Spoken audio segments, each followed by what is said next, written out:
What's good, y'all? It's your boy Tony the Savant back again. Hey, I had to chime in on this here subject. My brother Marlo knows basketball and boxing. Gave his 1-2 on this, so I said let me chime in as well. First off, let me do my intro. Shout out to my cousin Hawk, that's the ambassador. Shout out to my boy Jeezy, that's the manager. Good morning, good afternoon, good evening to y'all. Whenever you pulling up to the video, thank you. I definitely appreciate the love and the support. Let's get right into it. So, Errol Spence, the big fish, the truth, has activated his rematch clause. We was all aware of it, and we all knew that eventually this would end up happening. And so people have been chiming in, essentially saying that he's just going to, be a repeat of what happened the first go round. And I can't disagree with that so much. I do want to say that Errol Spence is a warrior. Manny Pacquiao was a warrior. Evander Holyfield was a warrior. Joe Louis was a warrior.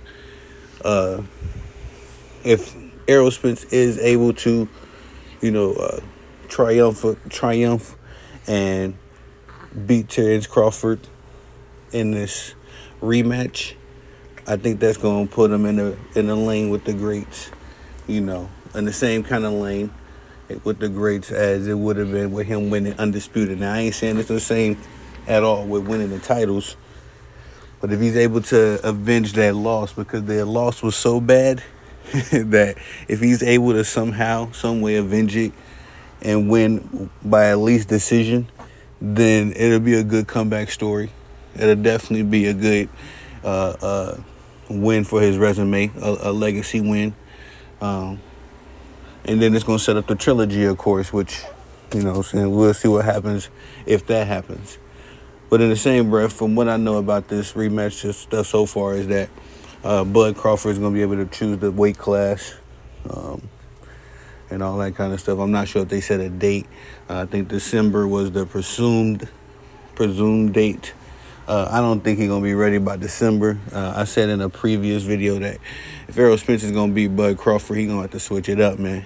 Errol Spence, what was revealed to us is he's really just a one-trick pony, not in a negative way. He's very, very excellent at what he does. But so is Bud Crawford. And Bud Crawford is a little bit, what he's also excellent at is adapting and adjusting to what you're good at. You know what I mean? And he took away those things that make Errol Spence, dangerous. And it was a bad loss. Errol took a bad loss. But I said that Errol needs to learn how to box a totally different way. He's very flat-footed. He's very, plan A oriented. And so he can't win the rematch, man. He's a warrior. We've had some great boxers take bad losses and come back. Now, I know my boy Marlo gonna say I'm taking that out of context. I know there were certain circumstances surrounding certain revenge fights and all that kind of stuff. I'm not betting against that, but I'm just saying in principle. You know what I mean? You can lose and then you can come back and win. We've seen it happen again and again and again in sports history and just in life. You know what I mean? Take a loss in life, ain't the end of it. You know what I mean? You go back to the lab, get a little stronger, get a little smarter, come back fighting.